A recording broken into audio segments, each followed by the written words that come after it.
Good afternoon and good morning. I am Susan Benford, a board member and past president of the Philanthropy Connection in Boston and serving as the vice chair of Philanos. For attendees at our Power Up conference in February, you'll see and hear from a familiar face. Colby Swettberg, the CEO of Silver Lining Mentoring, and now a national voice for young people in foster care and LGBTQ plus communities. Also, attendees will recognize the name of Pia Infanti, the co-executive director of the Whitman Institute, which pioneered the term and practice of trust-based philanthropy. For everyone else, this is an opportunity to learn about this philosophy, which is reshaping philanthropy and collective giving groups all across the country. Now I will turn it over to Sue Priester, our moderator, who sits on the board of Greenville Women's Giving Group, a giving circle of over 500 members serving Greenville County in South Carolina. Sue? Thank you, Susan.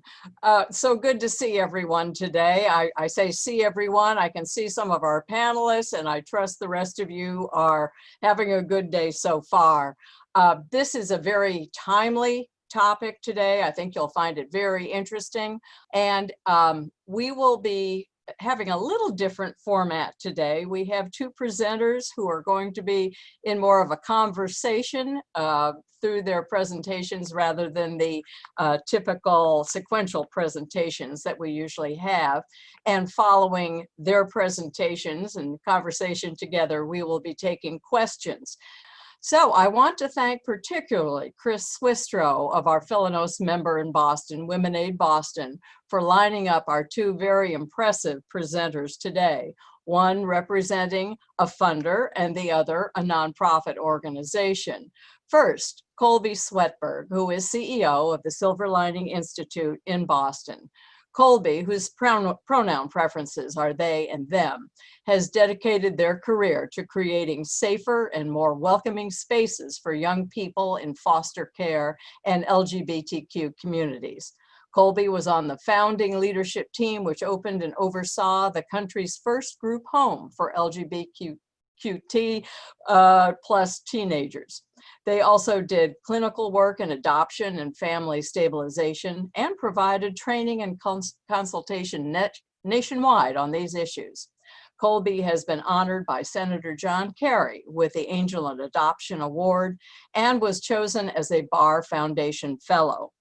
Silver Lining Mentoring, where Colby serves as CEO, is a nonprofit providing youth in foster care with long-term mentors and essential life skills. Colby holds a master's degree in education from Harvard and a master's degree in social work from the Simmons School of Social Work. And our other presenter is Philip Lee, President and CEO of the Robert Sterling Clark Foundation, which invests in a more equitable and vibrant New York City. Philip, whose personal pronoun preferences are he and him, was previously COO at the Century Foundation, a public policy think tank, and at the Brooklyn Community Foundation. The first half of his career was on Wall Street at Merrill Lynch and Moody's. He is now on the steering committee of the Trust-Based Philanthropy Project, which we will hear about today, and also serves on the boards of Grant Makers for Effective Organizations, United Philanthropy Forum, and two family foundations.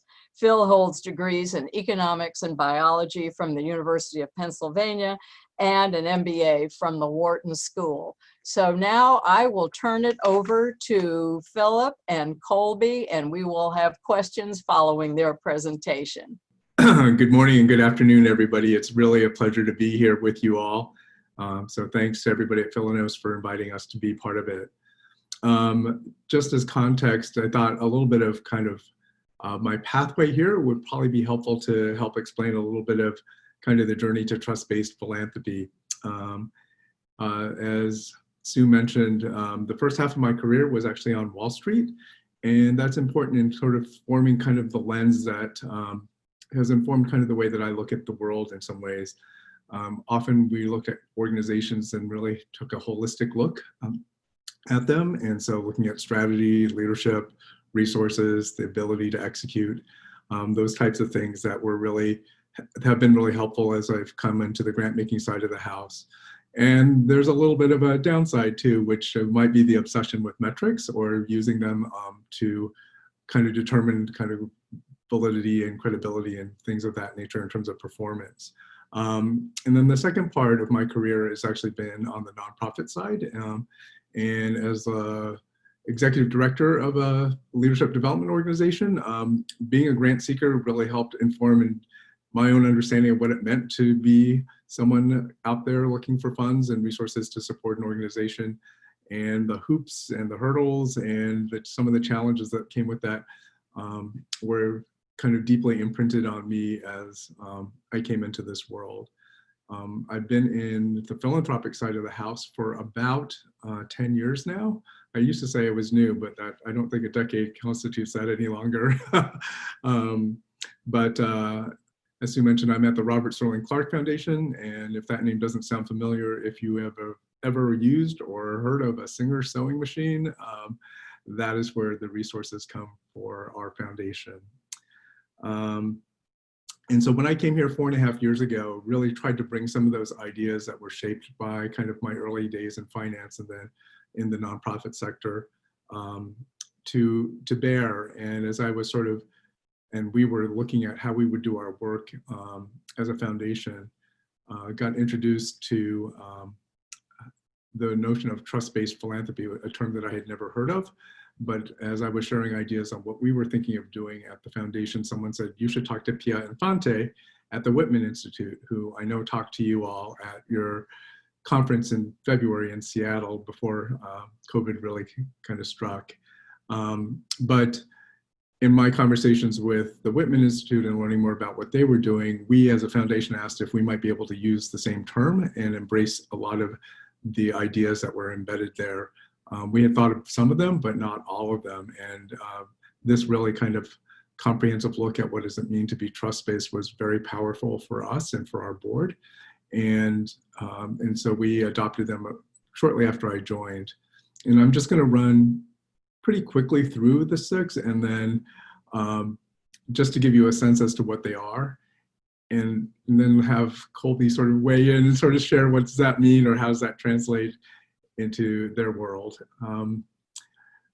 The first one is give multi-year unrestricted funding, and it's really this notion of what does it mean to provide general operating support. And for us, it's a kind of a place of humility and honoring the organizations in which we work.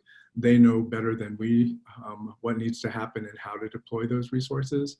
Plus, it also gives them kind of the opportunity to know that there's funding in place, but also a chance to experiment and think about things in new ways. The second one is do the homework, which is really about shifting in the onus and the responsibility of all the due diligence onto us as the funders, right? I think for us, getting to know the organizations is part of our work as is part of this larger ecosystem that is the nonprofit sector. The third one is simplify and streamline paperwork. And that's really about honoring time and letting and encouraging our partners to do their work and serve community. That's what their role is and the importance of that work. And just as an example, for us, we actually accept any document that has been provided to another funder. And so it's simply an upload. And so if anybody spends more than 15 minutes applying to us as an institution, they probably spent too much time. And it's really our belief that about 90% of everything that is asked is just asked in different ways. And so all the information is pretty common across the board. Be transparent and responsive. It's really just clear communications. And that's probably honoring kind of power and control hierarchy as funders, right? We, as donors, we have the power because we have the resources in our at our disposal. And so to be clear if we can't fund somebody or what the timeline looks like is just a way of kind of respecting them as well. The fifth one is really solicit and act on feedback. And for us, that's really kind of hearing what the experience has been like for the folks in which we partner. And that's for folks who do get grants and folks who do not. Like, how is that process? There are always good practices that others are using, other funders. And so it's good to be able to hear how we can improve our process or if there were concerns about how we engaged, to hear that as well. And then the final one is offering support beyond the check. And that's really, the resources are one aspect of how foundations and funders can behave, but there are other ways in terms of making introductions and introducing the organization to other groups, or profiling them on your website or in a newsletter. For us, it's also convening and sort of giving our grantees an opportunity to interact and engage with one another and learn from one another and things like that. So, but in a nutshell, those are the kind of 6 principles. And we sort of view them holistically, that they come kind of as a group and a kind of a way. The way that we talk about it at our foundation, it's really our values in action, right? It's an expression of like how we want to engage with the world and engage with our grantees. And so it's sort of this full embodiment of like how we want to function and be part of kind of this community. Thanks, Phil. Hi, everybody. I'm Colby Swettberg, and as Phil described, this process of thinking about trust-based philanthropy really translates in so many different ways. But as we were brainstorming and talking about today's conversation, somebody made the joke that this list of attributes that you see on your screen is not unlike a relationship. That in a relationship, in your own life, in a partnership, these are attributes that you're looking for in order to have mutual accountability and in order to, of course, build trust. And so as you're looking through this list of what it means to be open and honest, to be humanistic, evolving, strategic, curious, sustainable, these are aspects of relationships that I hope will make you think about the relationship in a holistic way. That we don't want to have transactional relationships between nonprofits and funders. That's not beneficial to either side. And so as you think about this, I think there was a great quote about strengthening relationships that from Kiara Johnson from Unite for Reproductive and Gender Equity. And she said, the strong relationships are never built on transactional engagements. Both parties must engage with honesty and integrity, acknowledge the other as a vital part of their success, be willing to have courageous conversations, and have compassion for each other's humanity. And so I think Kiara Johnson just said it so beautifully. But as we think about what these relationships look like, it's often about taking the time to get to know one another, because that is going to sort of uncover a lot of the pieces of this process where we'll gain the most important information about values alignment, about how strategy happens, about making ourselves vulnerable to hearing the good, the bad, and the ugly. That true partnerships in funder and nonprofit relationships are places where we can talk about the hard stuff. And if you're only doing these sort of, if transactional relationships are in place, we get a very one-dimensional view of one another. We have, a rote question and a rote answer that has little to do with sort of the fibers that are connecting us to our larger vision and values on both sides. And this feels and looks so different when we can come together and sit at a table and engage in an open and honest conversation about what's really happening right now. Never was there a more opportune time to get a window in each other's worlds than this moment in this pandemic and these multiple pandemics that we are all managing. As we sit here entering each other's kitchens and living rooms on screens each day, we're well aware of all of the chaos that is surrounding us, whether it's related to our own lives and family situations of managing multiple things. Everyone's got people and things running through the background, existing in a larger world with very important and heavy and complex issues being discussed in a larger world. These are opportunities for connections and to really get to know one another on a personal level as well as on an organizational level as funder and fundee.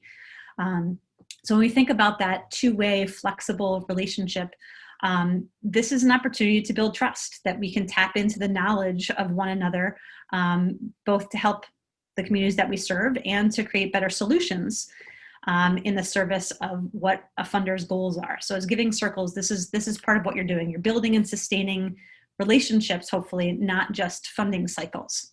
And it's these longer term relationships that allow us to make meaningful progress in our work.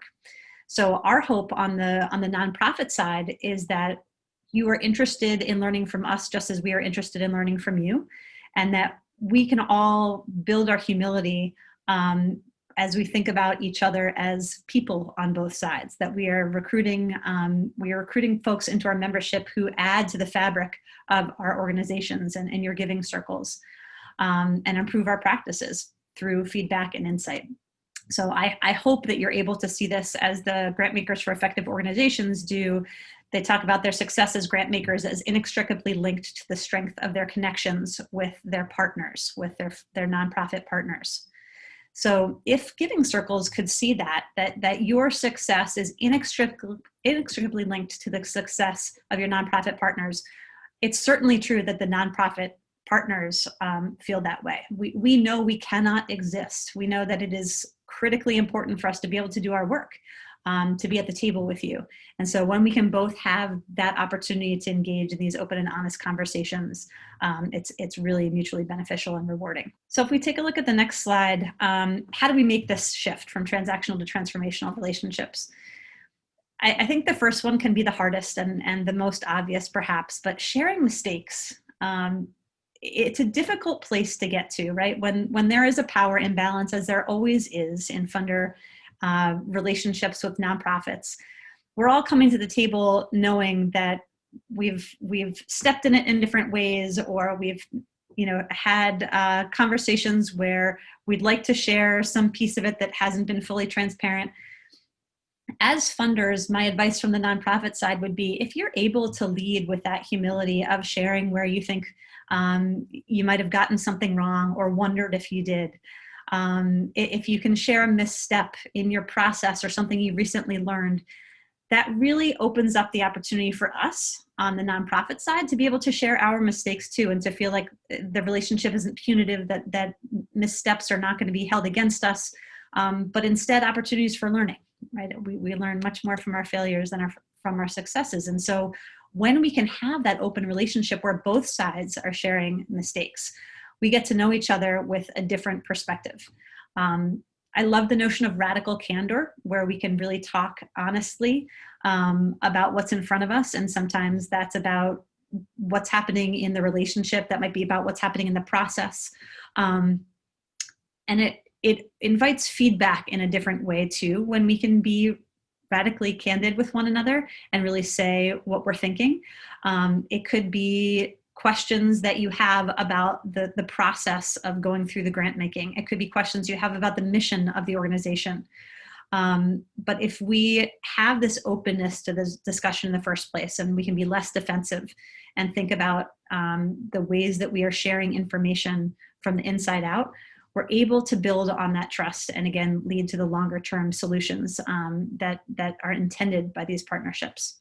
But we know that building these relationships requires time and resources.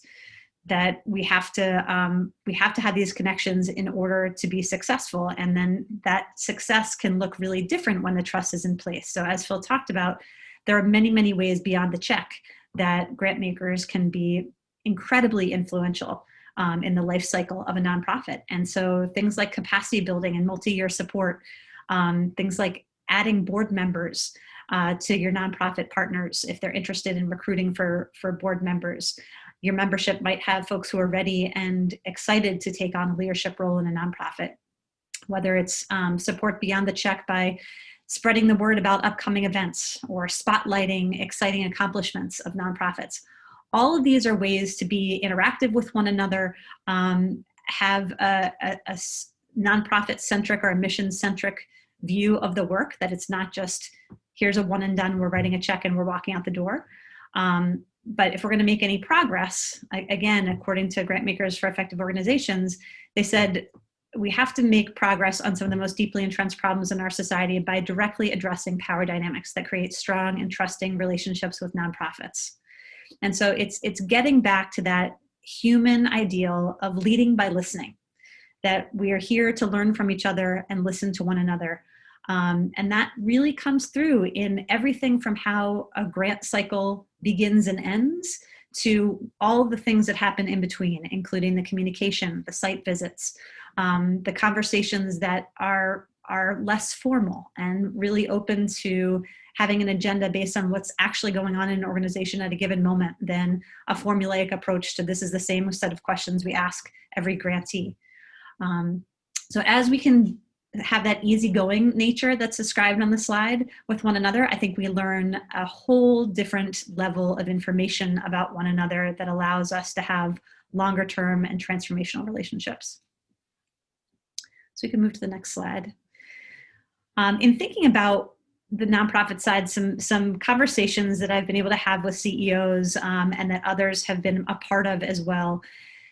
The themes that surfaced were around having those proactive communications about grant changes, that we know that sometimes something about the leadership of a grant-making organization or a strategy for giving might shift. And the more we know in advance, the better we can plan and respond to those changes. And sometimes, it's news that is unwelcome, and so therefore a funder might, feel nervous about sharing it or put it off. We would much rather know so that we can plan accordingly. If for some reason you're not giving in the same areas, or if you have a leadership shift that's caused you to take a strategic pause and step back from your giving this year, even if it's hard news, having that news allows us to move our puzzle pieces around to be able to accommodate for the changes on your end. Co-creating impact measures. Phil mentioned this around, what are the metrics that you're looking for? The more that can be a conversation between nonprofits and funders, the better, because I can't tell you how many applications we filled out and continue to, and grant reports where we are asked to collect data and to pass data onto a funder that actually has little to do with the impact that we create. And so we will try to collect that data and do our best because we're asked for it, but it's actually not where the impact is coming from our mission. And yet when we sit with a funder and they say, what do you want to measure? What do you already measure? And what do you want to report on? Then we can really highlight, again, both the successes and the challenges. One of the things that we're tracking and struggling with is X.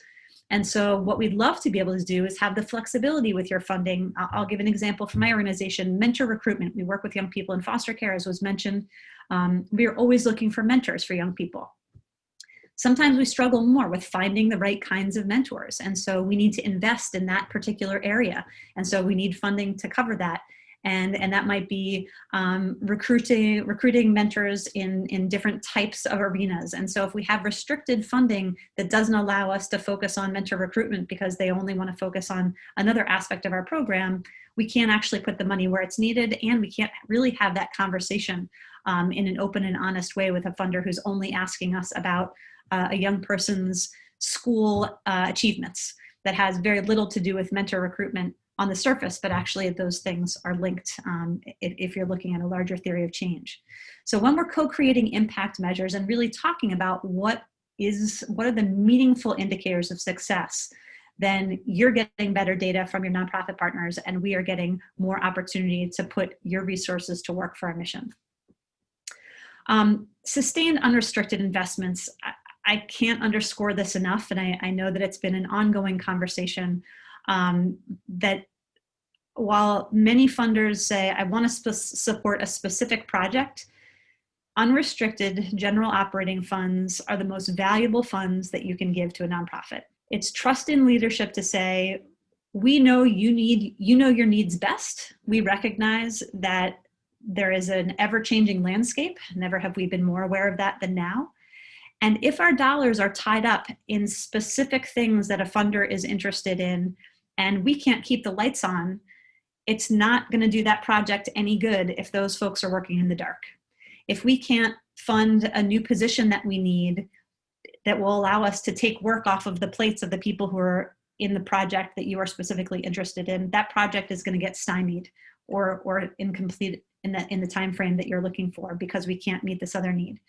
So unrestricted investments are hugely, hugely important. And I would really challenge you to think about how you can open up your giving if you're not already giving general operating support, because it is the best kind of investment for nonprofits. It shows that you trust their leadership to put the money where it is needed most.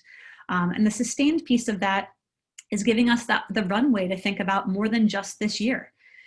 Again, looking at this moment, no one ever looked into a crystal ball and thought this is what we'd be talking about in 2020.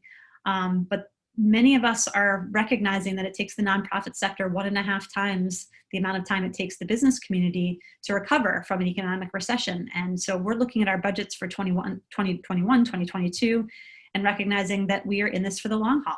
So those sustained commitments, we've had funders who came out of the woodwork right away in the pandemic, and this was so meaningful to us, who in the first few weeks said, I want you to know right now, you can count on our support. You're not going to have to reapply next year. We know you, we're happy with your work.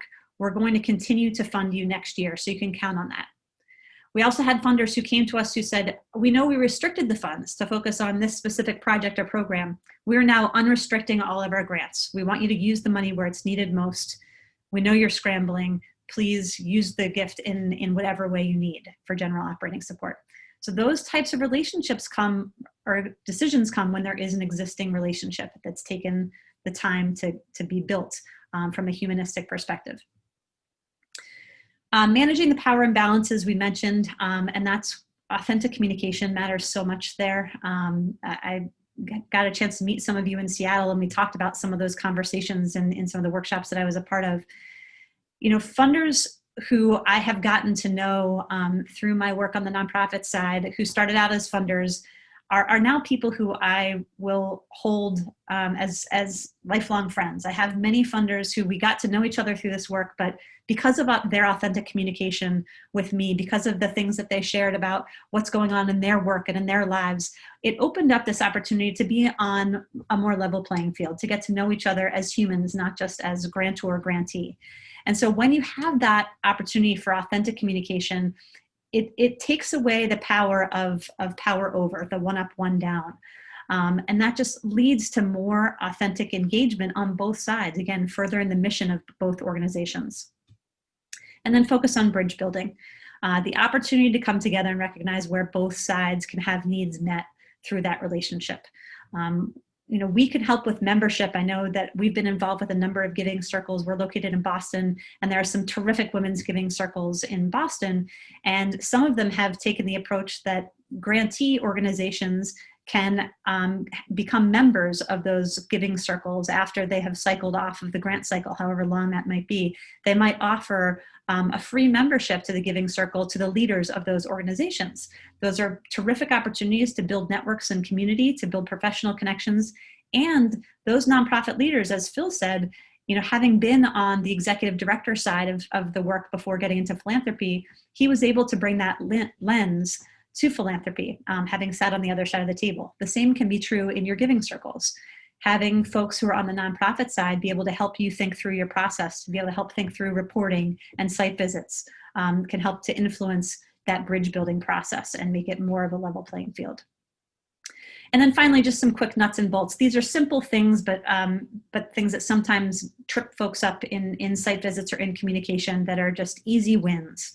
And a little bit social worky in some cases, so pardon my background, but attending to language is always really important.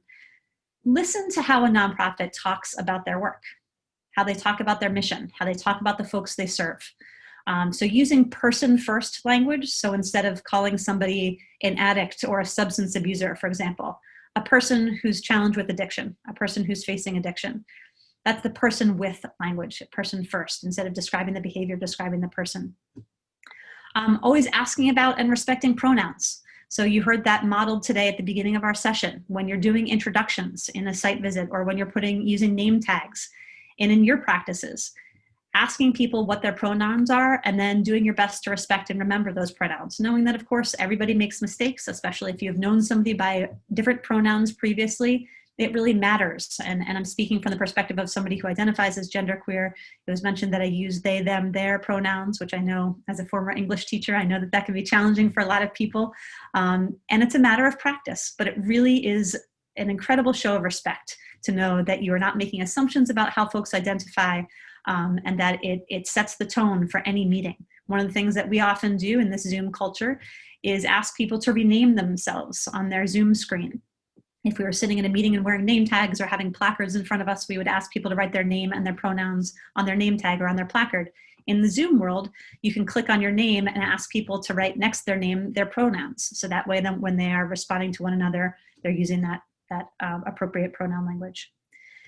And then to get nonprofits specific, you know, does a nonprofit, I mentioned serve young people in foster care, and we talk about young people versus kids, because that matters to our young people.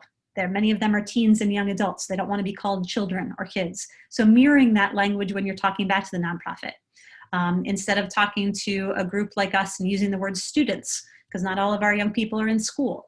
So listening to how the nonprofit speaks about their mission, speaks about the communities that they serve, and using that same language back is very helpful. Demonstrating a mutual respect for time. I know this is just about manners, but it matters. I can't tell you how often we have had site visits scheduled or meetings scheduled with a funder, and it takes some coordination on our side. We're getting folks together to pull in a mentor and a mentee. Sometimes people are taking time off from work or school to come be part of a site visit or part of a meeting. And if a funder is rolling in late and not acknowledging it, that sends a message. That's not a relationship builder. So demonstrating a mutual respect for time, both in things like meetings and site visits, and also in as Phil described, the collection and homework that you do, collection of materials ahead of time and homework that you do. The more you can show a nonprofit that you've taken the time to go through their materials, that you've read their website, and that your questions reflect that you've done that homework really matters. And then diversifying and educating your decision makers. Making sure that you've got people who represent all different kinds of identities and experience in your group membership. Understanding that those decision makers may need some education about things like why general operating support is so important. Understanding what it means to talk about diversity, equity, and inclusion in the nonprofit space, and especially right now. So recognizing where people are carrying power, where people are carrying privilege is really important, and that's homework that you can do within your own membership before you ever get in conversations with nonprofits. And then finally, simplify, simplify, simplify. The easier the process can be on both sides, the better it can be, because then you can cut to the chase and get into the real meat of the relationship. Sorry, vegetarians.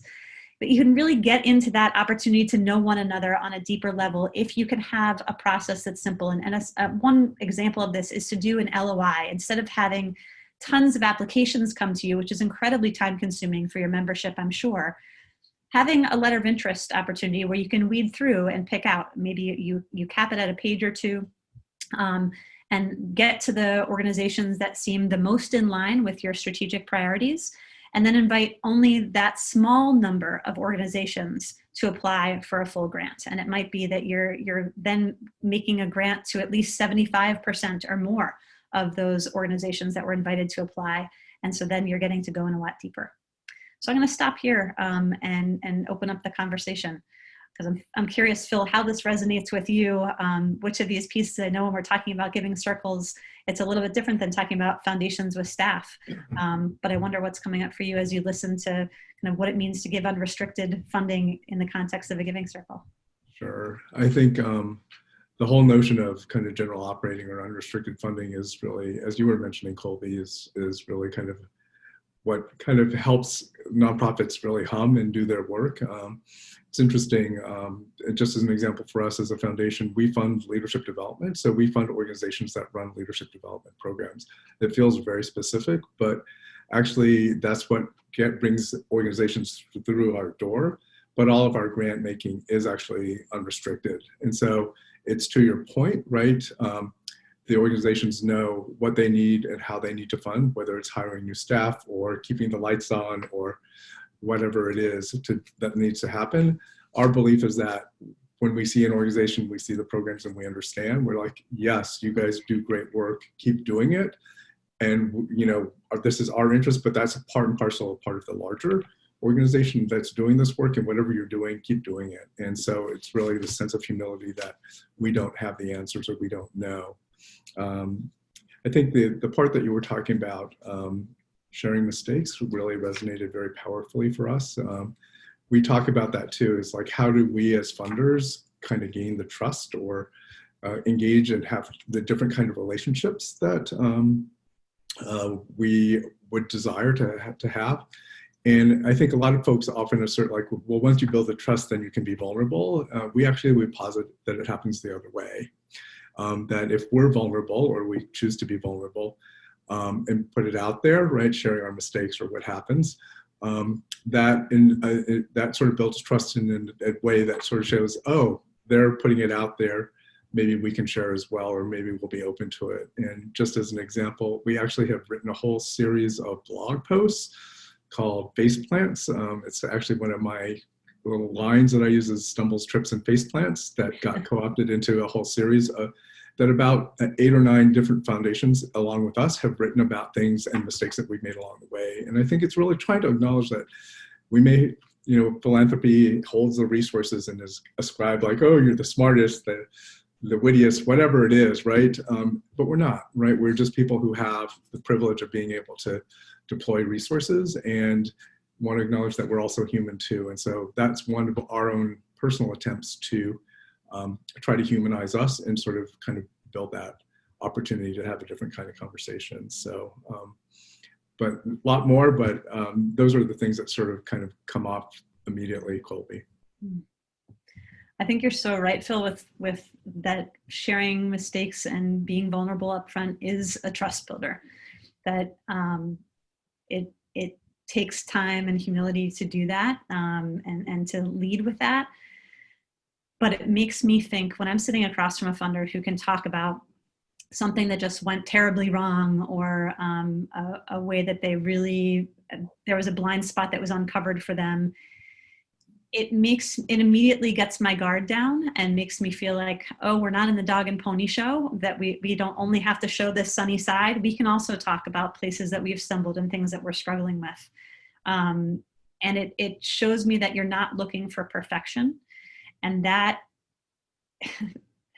ultimately leads to just a different level of engagement with the work in every sense, with the leadership team and those relationships, with an understanding of programs, and ultimately leads to the solutions, because I think then we can point out the problems that we need help solving and really get to put our heads together in a way that is meaningful versus trying to, it's like being in an interview and saying, what are your strengths and challenges? Or, oh, I'm a perfectionist. So what are the answers that are really under there? What are the things that we're really struggling with? When we can be transparent, we all have an opportunity to put our heads together. And I think, we've been able to work with some of our funders on things that we've said, we've struggled with that too. Here's how we addressed it. And sometimes co-creating those solutions can be really effective for both sides, obviously. Right. And as you were speaking and we were just sort of I was thinking about this, but as you were talking about like co-creating kind of evaluation metrics or impact metrics and things like that, it goes back to that whole notion of humility. Like, I as a funder am not expert in the work that you're doing. You are much closer to it, or the organization is, and has a better understanding. And so for us, right, evaluation, I know some folks use learning, and that's probably where we come from too. It's more a learning stance.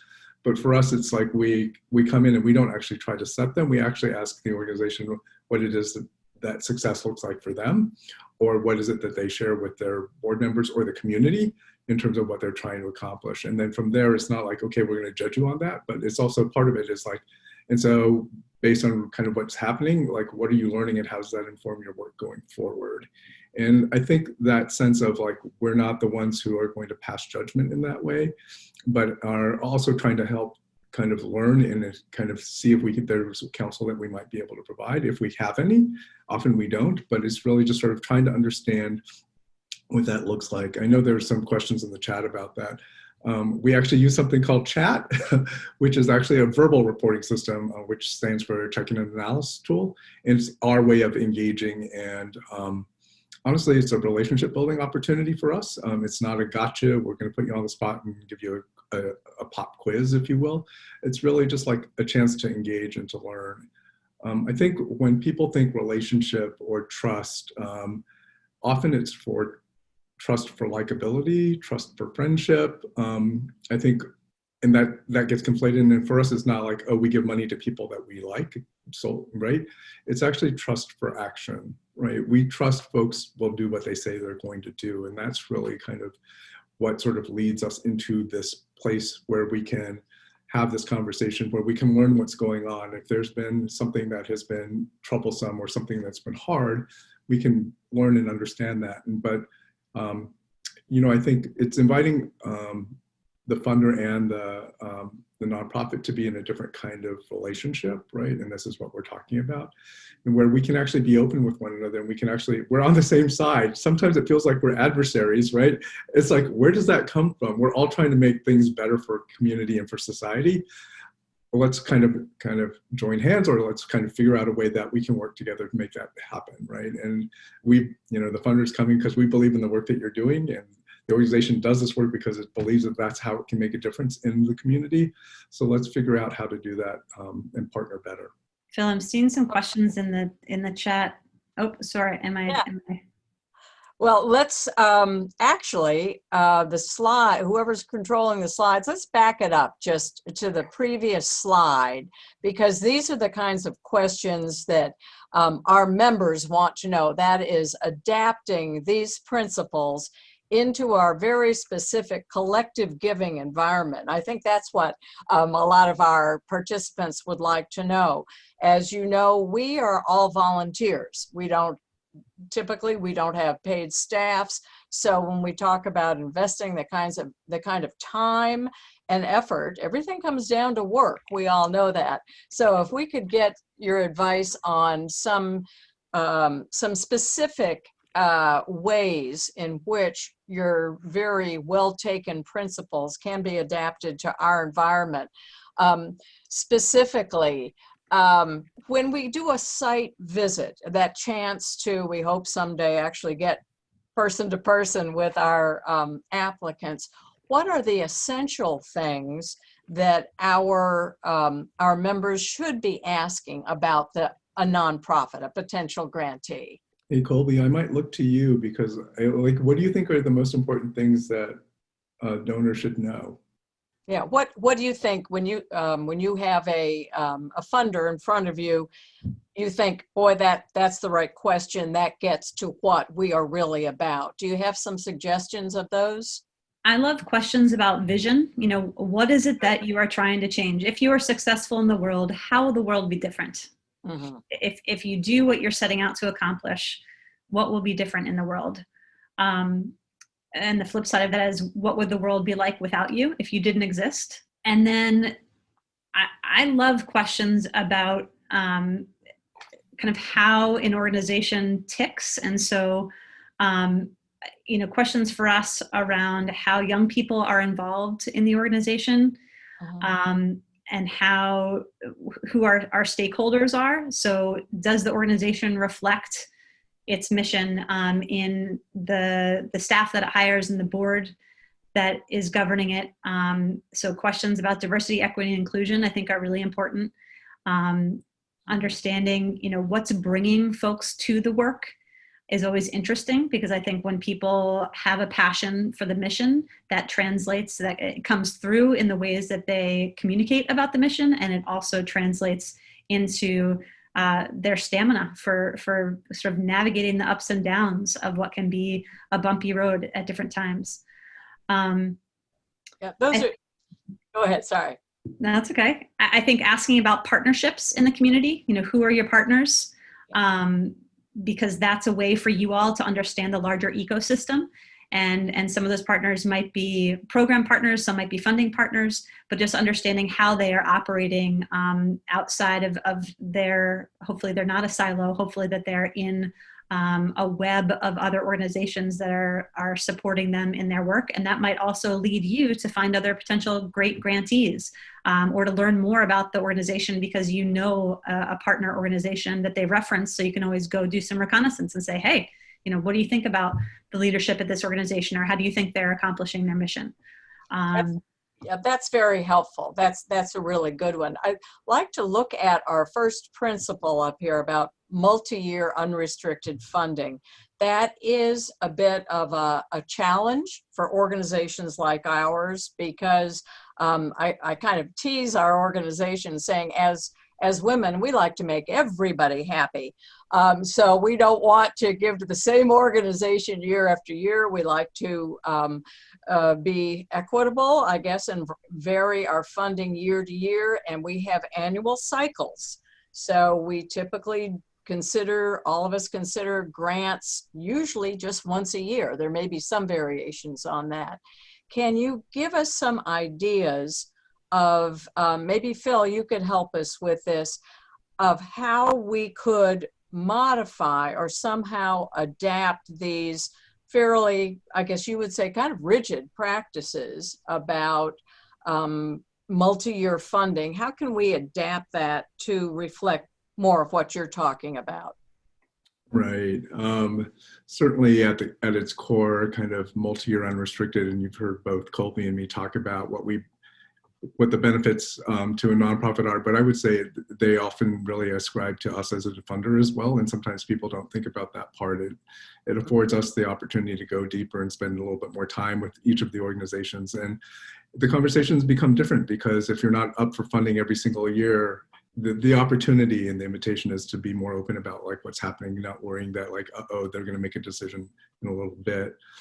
I think one of the ways that I was thinking about this, right, and that's, I was wondering if, as opposed to giving away the entire amount every single year that is raised, perhaps reserving part of it and sort of saying that things, a portion of every grant straddles one year to 2 or to 3, right? And so that starts creating a different kind of runway that there is an ongoing opportunity for that funding stream to continue across cycles. I know the fundraising amounts can be different each year, and so that may add some variance into it, but maybe there's some way to incorporate that into kind of the relationship or define it as well. But I think at its core, there's so much value there that gives a different kind of flexibility to the organization. And I think, I'll be honest, I think if I were part of a giving circle,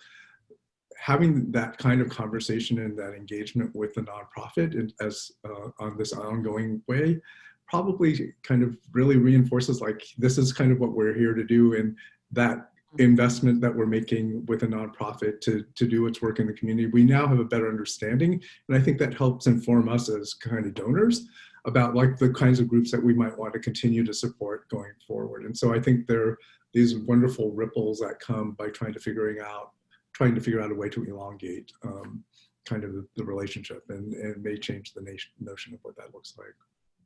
I think certainly our current circumstances amid this pandemic have caused all of us in this sector, funders and nonprofits alike, to think hard about what is necessary, and therefore maybe changing some practices.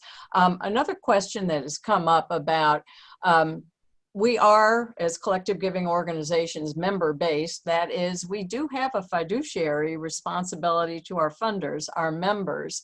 And how do we manage a sense of risk if, let's say, we choose to invest multi-year funding or in some way modify our practices?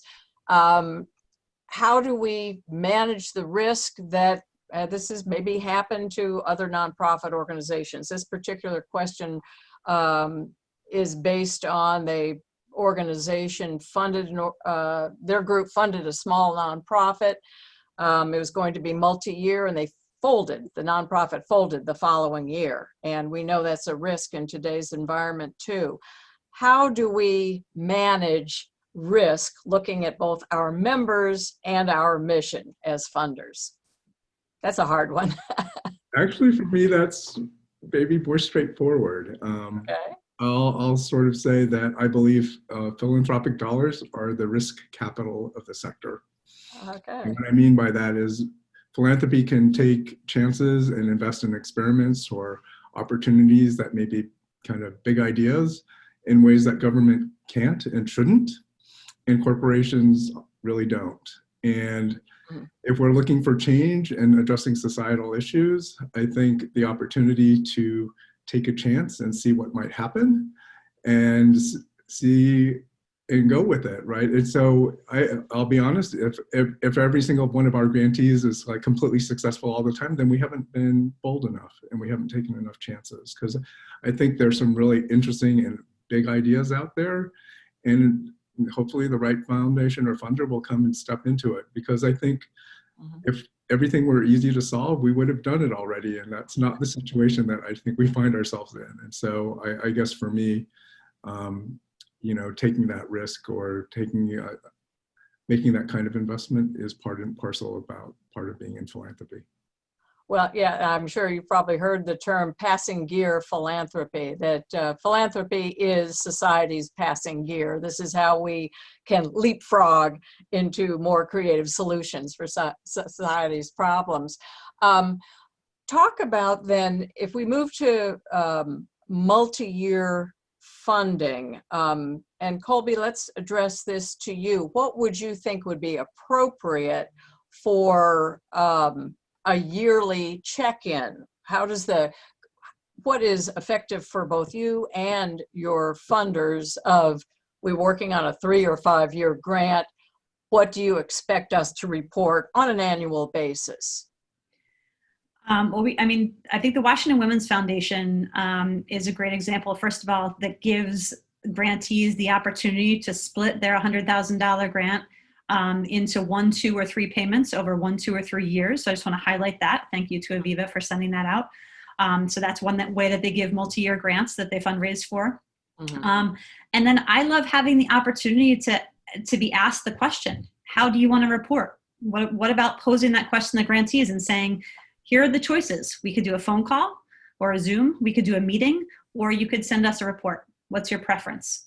And it might be that some years they would rather write a report, and so you can just check in at the beginning of that year, 2 months before the report timing is, to say, so this year, would you like it to be a meeting, a phone call, or a written report? And so then you have a format for each of those ways. And for some organizations, I would always prefer a meeting or a phone call. I would much rather have a conversation and have it be a dialogue. Other organizations, that might be too difficult, and so maybe they'd rather put together a report. But I think there would be a very simple way of doing that again, you could have some level of standardization, because I understand that you want to be able to ask some basic questions, but that would meet the needs on both sides. Yeah. Phil, do you have anything else on that, in that regard, that could be helpful to us? No, I think Colby captured it really nicely, so I'll let that sit. Let's address maybe some of the special challenges that we will find this year. We still have this pandemic going. Can you think of, other than what we've already talked about, some other ways of adapting as funders to the challenges? Many they're nonprofits, some will go out of business. How can we both fulfill our mission as collective giving organizations and be the most help to our community's nonprofits? I think asking the question of the nonprofits is really helpful, and providing some options, because just asking the question might not make them feel like they can actually be totally honest with you, depending on, again, how much trust has been built. But saying, here are some of the ways that we've been able to help our nonprofit partners. We understand that this is an ever-changing environment right now, that everybody is struggling with a racial reckoning, with an economic downturn, with fear around safety and health. We understand that you are overloaded and likely overwhelmed. We would love to engage our membership to support you. How could we do that? We're open to any answer. Here are some that we've thought about. Okay. Can we send a meal to your staff to thank them? Mm-hmm. Can we write notes to your members of your community, whoever that you serve? Can we do a Giving Tuesday campaign where we highlight whatever you are doing on social media that day? Are you looking for board members? Can we help send some folks your way? Are you looking to recruit a certain kind of volunteer? Are you in need of technology? Give them options so that they know the whole range. That might be anything from a collective volunteer effort to an individual doing something at home, packing, bags, gift bags or something. But give them the opportunity to really tell you what they need, because I think that we never really know until we ask the question. Well, that's great. And that helps answer one of our other questions, is offering support for our nonprofits beyond the check. Right. And that's exactly what you've addressed here. The changing slide has indicated to me that we are about to wrap up a couple of things here. Let me ask you one further question, and then we'll urge people to continue the conversations both through the Philanos website, through our ongoing communication there. Please keep talking about that. And would you mind, we've got your emails up here, Colby and Phil. If people have specific questions, can they address those to you? Of course. Right. I think we understand a lot better the ideas of trust-based philanthropy. Do you have ideas of how is this concept going to be spread nationwide? Are there plans through your steering committee, Phil, that this is going to become, let's say, a thing more talked about in the philanthropic community? For sure. I think there is some interest. And what happened earlier this year when COVID really started taking hold of this country is that there was something called the COVID-19 pledge that was put forward. It's on the Council of Foundations website, and it was kind of crafted initially by the Ford Foundation, and the Trust-Based Philanthropy Project actually provided a lot of the input. So if you look at those elements, many of them are actually the trust-based practices that we talked about earlier today, and almost 800 foundations nationally have signed on to that. And so I think this is this moment. If they're, I'm gonna use silver lining because of you, Colby. I'll take it. That is really devastating, is that a lot of folks are kind of open to this idea and experimenting. As Colby was saying, they're unrestricting funds. And it's our hope to see if like we can help folks who are seeing this and starting like, oh, this is actually a nice way or a good way, a better way to engage with grantees, that maybe it'll become permanent as opposed to a one-time thing. So thank you. Oh, thank you. This has been great. I want to thank you both so much. And invite anyone who is on listening now to come back next month. Two things to do before that. Number one is vote. Number two is keep staying involved here with this, and check out if you want more information on this, go to the website where this presentation will be produced. We will see you all then on, I hope, on November 10, another very timely topic, advocacy and how to advocate as funders and nonprofit organizations. So thank you very much, and everyone have a pleasant rest of your day.